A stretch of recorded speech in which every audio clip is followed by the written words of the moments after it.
Well, we are live. Hi, thank you for joining me today. I am Charlotte Bergmann. I am your host for Political Talk with Charlotte. And guess what?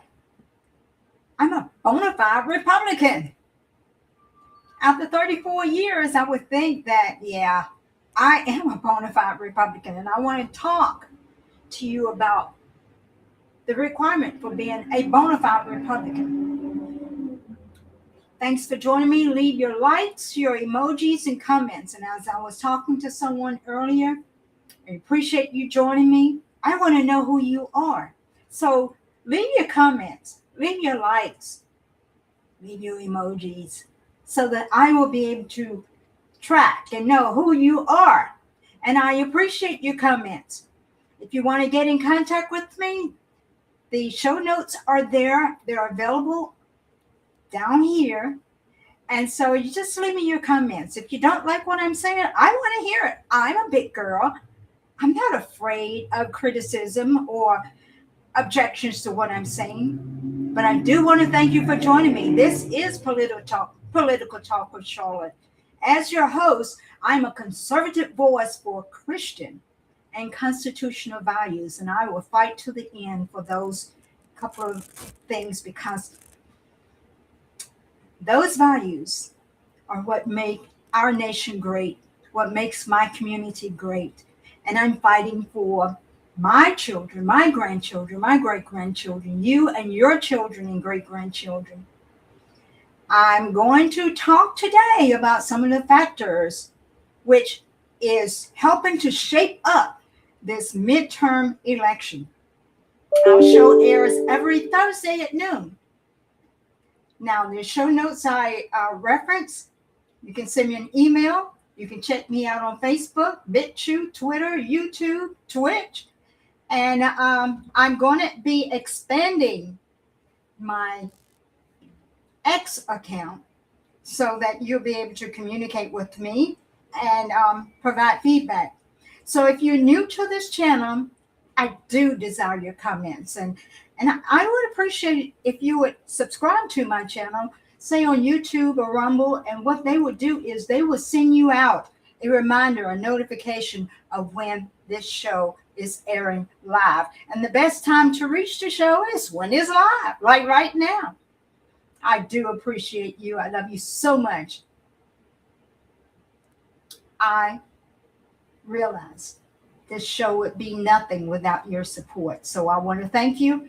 In addition to your comments and your Twitters and your emojis and your likes, when you actually share my video or when you leave like, comment, or emoji, it helps to break that shadow banning. And, you know, these liberals do not want conservative voices to be heard.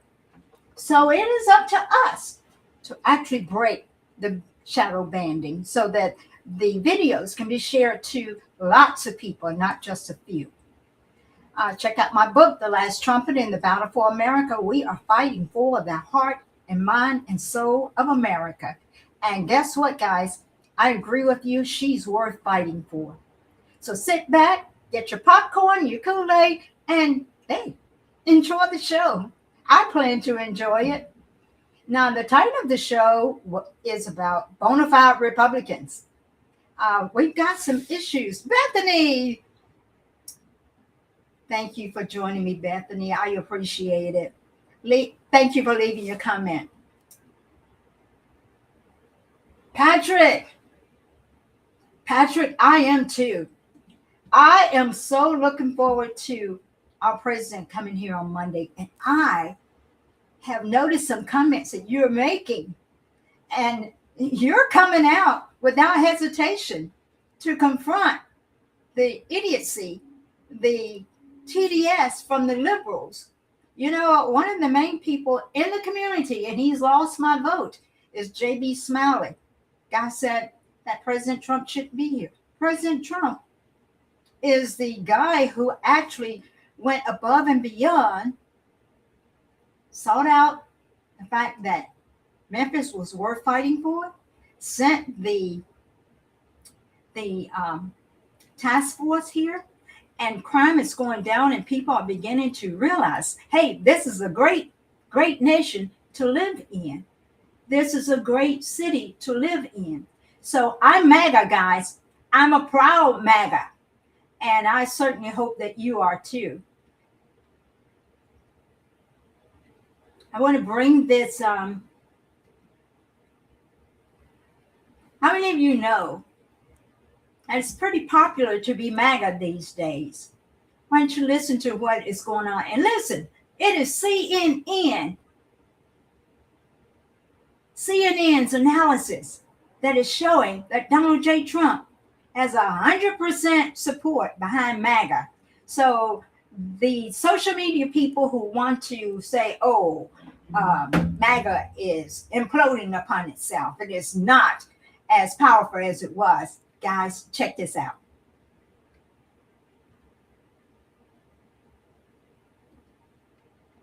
Whoops. So something went wrong. What went wrong? Okay, let's hear it. Yeah, you know, sometimes you look at the polling data, there are numbers that just jump off screen at you, and this is one of those. Because look here, MAGA GOP view of Trump approved. Woo-hoo! 100%. Pinklow. The max Okay, liquid pain we are having problems with this because CNN does not want you guys to know that MAGA people are united. We know what is important and what isn't important, and we are going to stick by our president because he has done a great job. Now, let's get to the heart of the matter of what I wanted to talk about, a bona fide Republican. Let me give you the definition of a bona fide Republican. It is a Republican who has a verified history of voting in Republican primaries, not in the general election, but in Republican primaries.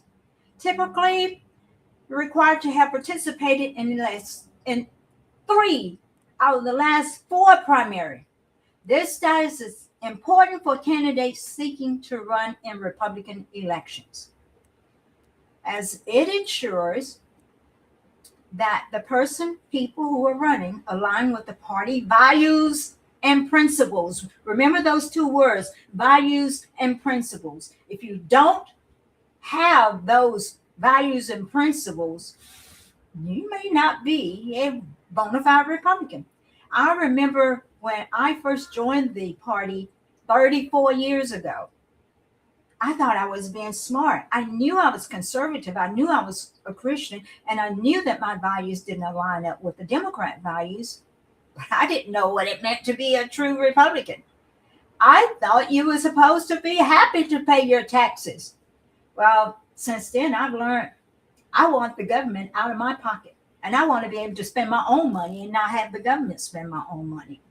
So there was a partisan bill that was passed. You know, we have our bylaws in terms of the party, the state party. We have our bylaws pertaining to partisanship, pertaining to bona fide Republicans. Okay? Did you know that a bill passed and it became effective on 5/11/2023? The bill was passed on 5/19 and it became effective on 5/11/2023.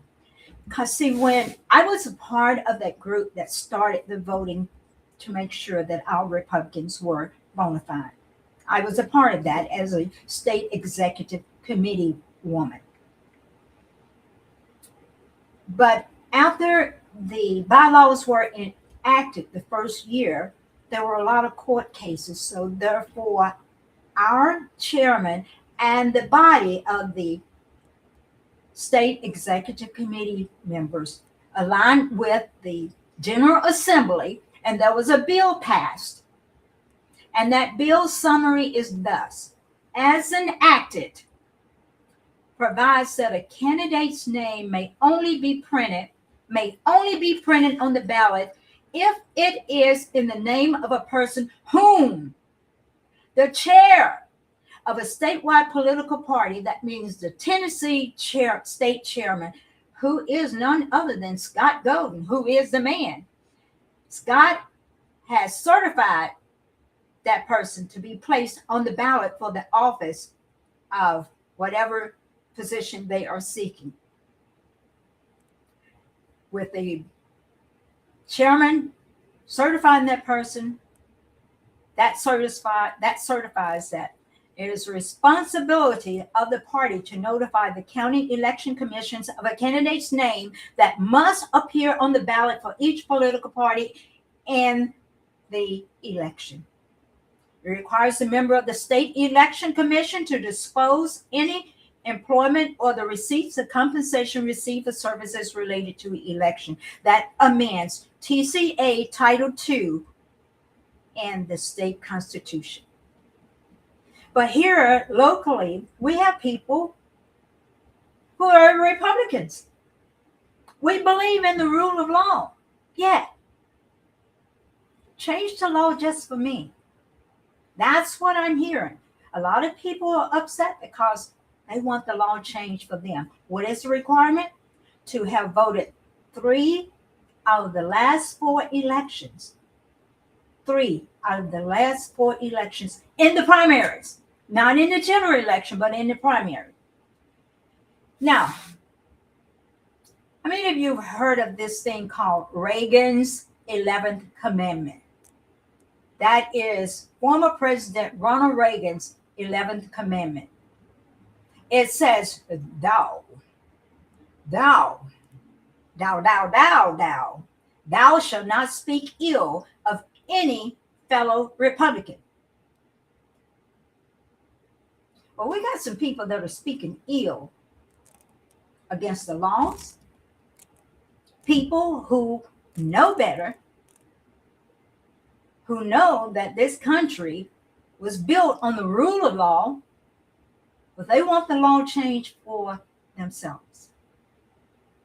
And then violating Reagan's 11th Commandment, thou shalt not speak ill of any fellow Republican.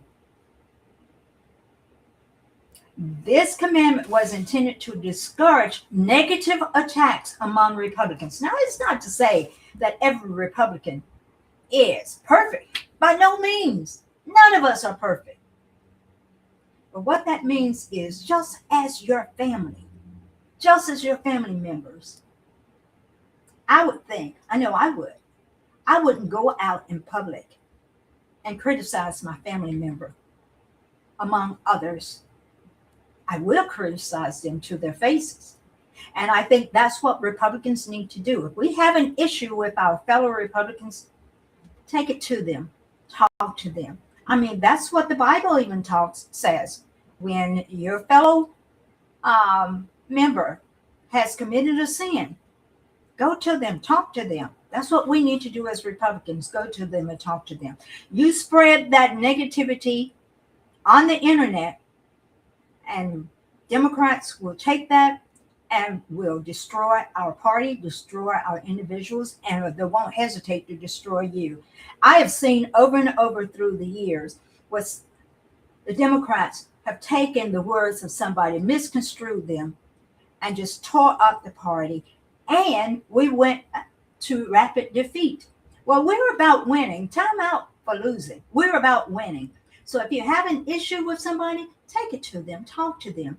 Spreading it on the internet is not the thing to do. The media tries to say that Republicans have become the party of dysfunctionality.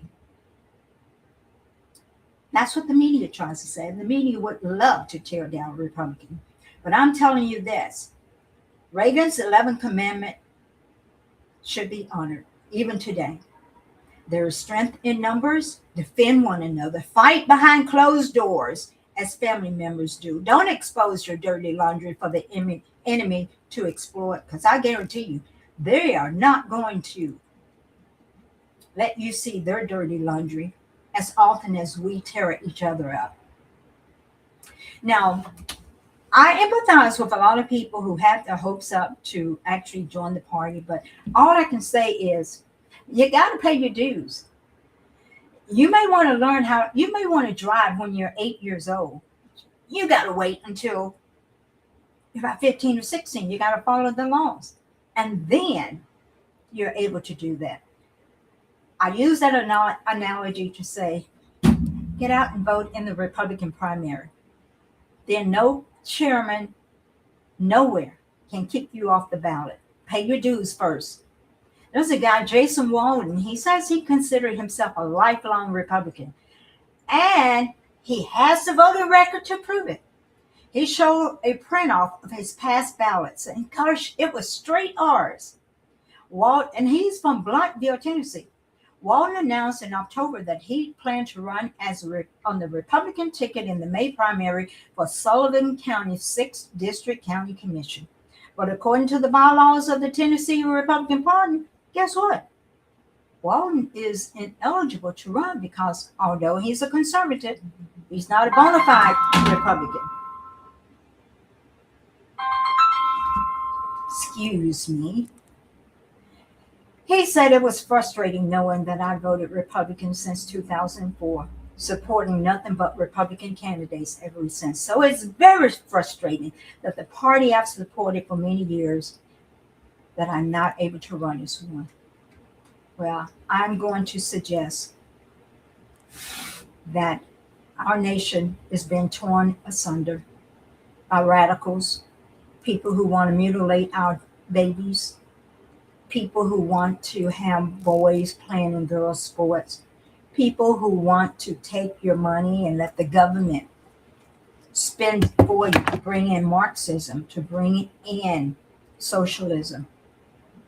This is a small price to pay to make sure that you abide by the bylaws. And just in case you don't know, according to the bylaws, a bona fide Republican is defined as an individual who is actively involved in the Tennessee Republican Party, the county Republican Party of the county in which the individual resides, or a TRP recognized auxiliary organization. That means that includes these clubs that are organized around your county. Also is registered to vote in the above noted county and who has voted in at least 3 out of the 4 most recent statewide Republican primary elections in which he is eligible to vote. These are the rules, guys. The rules are written in the bylaws and the rules are written in the General Assembly, and they are also implemented in our state constitution. So abide by it. It's the lack of voting in primaries that disqualified Walden. Not that he voted, but he did not vote in the primary. And there have been a lot of people who have been kicked off of the ballots because just do the right thing. Vote in the primary. Just vote Republican. We each have a responsibility. Vote Republican in the primary. Earn your right to run as a Republican based upon the law.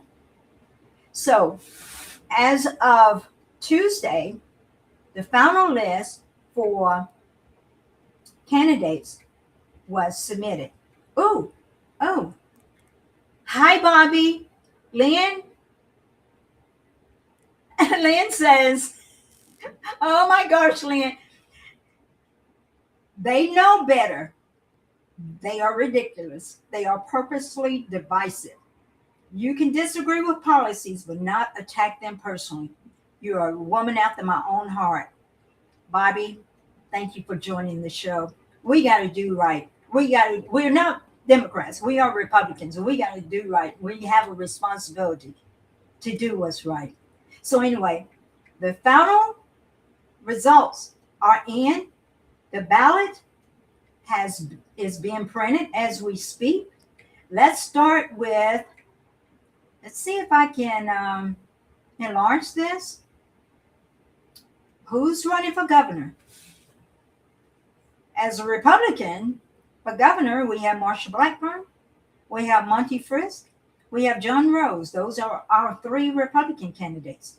The Democrats have 1, 2, 3, 4. They have 4 candidates, but if we play our cards right, we will make sure that Tennessee remain red, and we will vote for one of the Republican candidates. Now, what's happening in terms of the the Senate. This is how your ballot is going to look. Okay, for the Senate, we have one Republican, Bill Hagerty. We have four Democrats that are running against Bill. And then we have 8 independents that are running. I'll put my money on Bill that he would win. Okay, now drum roll, please.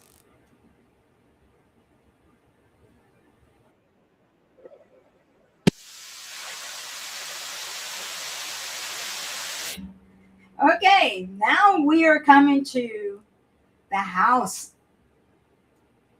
ballot. Let's see what we have.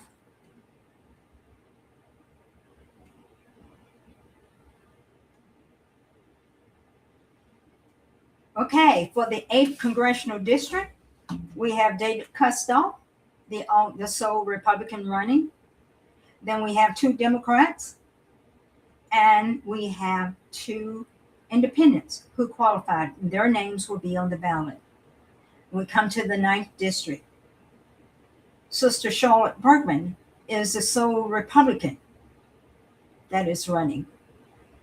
Then we have 3 Democrats that are running. There was a 4th Democrat that was running, a Devontae Hill, who was the leader of the Black Lives Matter, and the Democrats make their rules too. And they kicked him off of the ballot. And why did they kick him off the ballot? Because he hadn't bothered to vote in any primaries, yet he won someone to vote for him in a primary. So anyway, both parties held their rules, and they are enforcing their rules. Actually, I think it was the Democrat Party who actually started kicking people off of the ballot when they kicked John D. Berry off of the ballot because he supported Christian values. So now they've got to contend with him because he is the Republican nominee. So these are your candidates that you have to choose from. I am running because I care about this community. I love this community. I want the best for this community. One of the things I want to talk about is affordability. And just guess what? It's ironic. President Trump also is concerned about affordability.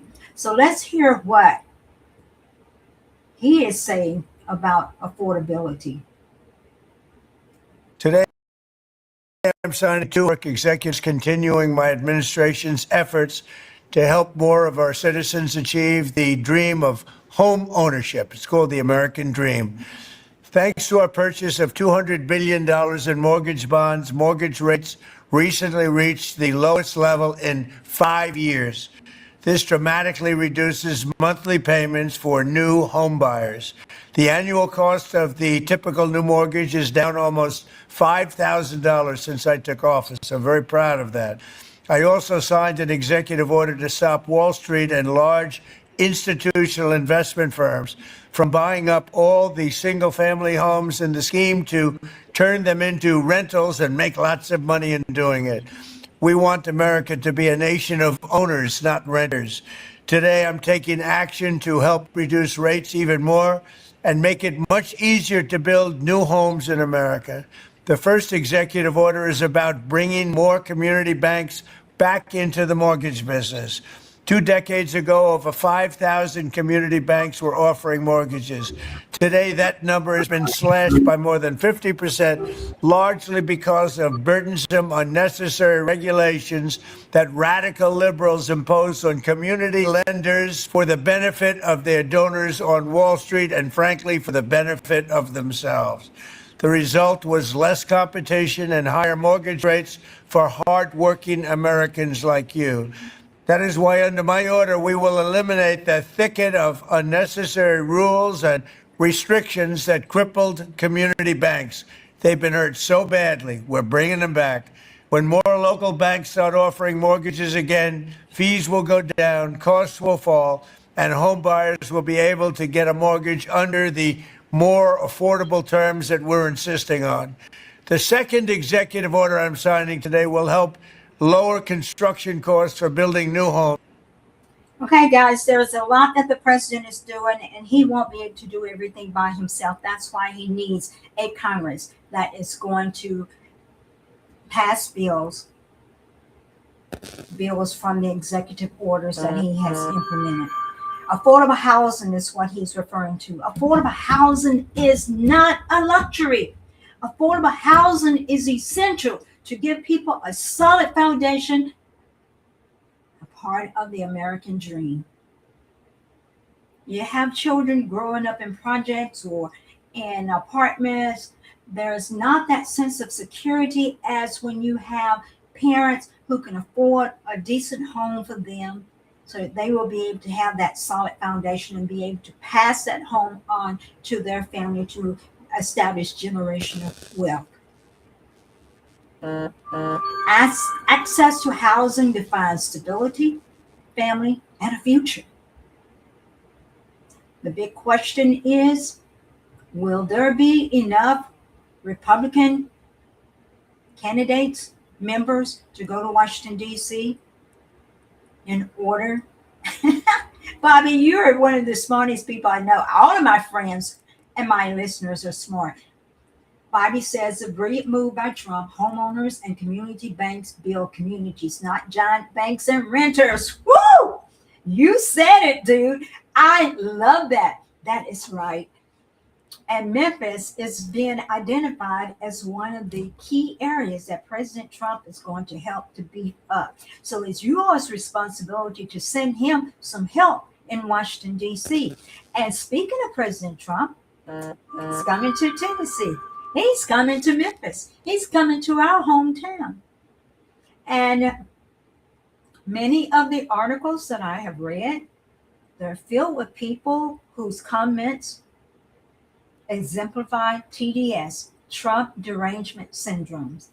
So the president needs Republicans to come out to support him, because there are a lot of us out there that support him. And there are some Democrats who have a problem, a mental problem. No matter what good happens in their life, they don't want to give credit to whom credit is due.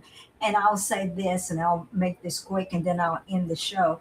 I spoke with a lady who owns a flower shop. She said one guy came in to buy flowers. He had received over $900 from his income tax. And she said, well, now you can thank President Trump. Doggone it. It was a big, beautiful bill that was instrumental in reducing the taxes so he can bring some money home so he can have that $900. And when she said you can thank President Trump, he goes, no way. Because of that mentality that is actually pushed by the liberal media. But we have a chance to take our community back and to restore that solid foundation to make life affordable for people in the community, so that their family and their generation of family members can build upon that and become stable citizens. Bobby says, that's why I think for Black people, we must own. That's how we get historically Black communities like Orange Mound.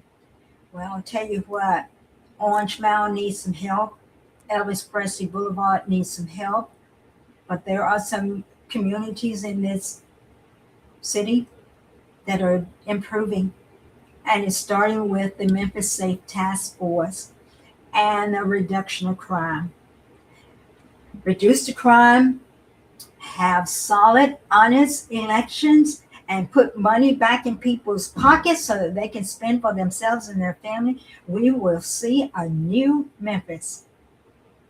You guys, I've enjoyed being with you all. I'm going to end this show because I could talk on and on and on because I'm excited about what's going on. But I tell you, there's going to be a new day in Shelby County. There's going to be a new day in the 9th Congressional District. And I appreciate you guys. God bless you all. Thank you for joining me. And if you have any questions or any concern, look in the show notes and reach out to me and let me know what your concern is. On that note, I will talk to you guys this time next week. I'm Charlotte Bergmann, the host of Political Talk with Charlotte. Thank you. Bye.